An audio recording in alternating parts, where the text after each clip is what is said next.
Oh, Canada. Hey everyone, welcome back to Canada's Sports Guides. Today we're going to be covering the World Cup match between Canada and Croatia. History has been made. It's really exciting. Obviously not the result we're looking for, but let's get into it. So we entered the start of the day with the table looking like this. Morocco with a shock upset win, 2-0 over Belgium. To take top spot of the table with 4 points. Canada and Croatia obviously yet to play at this stage, so a win would put Canada second in the table, whereas a draw would at least keep hopes alive. All right, before we get into the game, obviously a lot to talk about at the end of the Belgium game. Canadian coach John Herdman going before the media with a big statement saying, we're going to F up Croatia. And, honestly, there's no real need for that. I think John Herdman is a great coach. He's got a lot of experience, obviously, with what he was able to do with the Canadian women's team, taking charge of them in 2011, leading them to gold medal in the 2011 Pan Am Games, taking them to the Olympic Games in 2012, where they won bronze, and then 2016 Games, where they again won bronze. And then moving to the men's team. And as I had said in the last video, Canadian men's success was really hard to come by. And so John Herdman really took this team and propelled them up that standings, of course, qualifying for the World Cup for the first time in 36 years. And because of that, we went into this competition with really no expectation other than riding that hype, like we're back, Canada's on the world stage again, and we're excited to see what happens. So, of course, the Belgium game, Canada giving them fits, 22 shots on net, unfortunately nothing to show for it. You can see all that in my previous video up here. But his comments after the game, really no place for that. And honestly, it's great to do it internally. I love the attitudes. But of course, when you put those sort of comments into the media, all you're doing is just giving your other team, that extra edge against you. So moving into yesterday's game, within 68 seconds, and Alphonso Davies is Canada's first ever goal at the Men's World Cup. Canada takes the 1-0 lead, and, we think everything is great. And then Croatia just keeps coming wave after wave of counterattack. And honestly, Canada did not look as good as they did against Belgium, but just defensively, Croatia seemed so much better. Of course, their midfield, Luka Modric is sort of the headliner in that regard. We're just able to stymie Canada's attack and like I said, really lead the counterattack. And oftentimes leaving Canada's back three overexposed. Perhaps tactically, Canada a little overmatched, and I think it really showed in the 25th minute. Canada's saved what would be the game-tying goal at that point from Kramaric. It was a 1-on-3, and he still got the shot through. I think really in that moment, it sort of showed that Canada might be in over their heads a little bit defensively. In the 33rd minute, Miller and Larea, they just needed to play the ball faster. Canada got absolutely hemmed in. Ball goes out for a throw. The throw-in leads to a cross into the box, and then, there's sort of a scramble in front. Ball falls to Modric, who couldn't quite capitalize. Ball goes out for another throw. That just led to an onslaught of Croatian pressure. Milan Borjan, we're going to touch on him in a little bit, Canada's goalkeeper. Huge save in the 34th minute to keep Canada's lead intact. But then Kramaric scores in the 36th minute, and like I said, that was just inviting pressure from the Croatian players. Unfortunately, Borjan couldn't quite make the save. Johnson, of course, playing aggressive, attacking the ball carrier, which is fine. But then Hutchinson wasn't able to come back and deflect the pass away. Ball falls to Kramaric, and it's in the back of the net 1-1. And then I guess you could say the floodgates opened, and Levaya scores in the 43rd minute to give Croatia a 2-1 lead heading into the half. Canada really needed just to, at that point, regroup. They were starting to just run all over the place, acting really panicked, couldn't get anything going. So, going into the second half, we saw Steven Eustáquio go down just a few minutes before the end of the first. So he and Kyle Larin, Canada's number one goal scorer, get subbed off at the start of the half. replaced by Jonathan Osorio and Ismail Kone. And, it looks like the change was pretty good. Canada was able to regroup. Osorio himself just missed the post, and you could see, head in the hands afterwards. He knew it was a really good opportunity to tie the game at 2.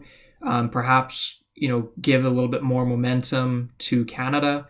But unfortunately, just put it wide of the post. Canada, I thought, played a little bit better at the start of the second than they did the end of the first. And then the ball comes to Alphonso Davies. Of course, like I said, Canada's first ever goal scorer at the World Cup. He overplays the ball a little bit and leads to a Croatian counter. And again, Milan Borjan, huge save to keep Canada in it. A few minutes later, Jonathan David puts the ball over the top of the net. The Croatian goalie did just get some fingers on it, which just proves how close it was, but it was a brilliant passing play. Osorio, again, sort of proving it was a good substitution in that regard to Buchanan to David, and then, of course, just tipped out of play. A little while later, Milan Borjan, with a pretty big gaffe, absolutely gives the ball away to the Croatian attack.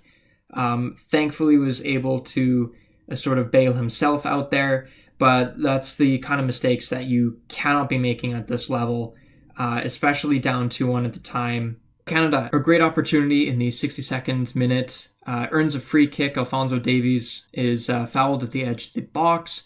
Unfortunately, delivers that free kick straight at the Croatian wall and sort of wastes that chance. I noted way too many giveaways happening in the midfield, and then Kramaric again scores to make it 3-1. That one is sort of a screening shot through Hutchinson's legs, beats Borjan on the far side. And, I think that's just sort of the tail of the tape right there. Canada way too sloppy in the midfield, watching the ball around, not covering their men. And Kramaric absolutely making them pay. Canada makes a couple more substitutions. Jonathan David and Atiba Hutchinson come off, replaced by Lucas Cavallini and Samuel Adekube. Late into stoppage time, Canada really pressing. They're down by 2. Junior Hoylett sends a shot wide in the 92nd minute.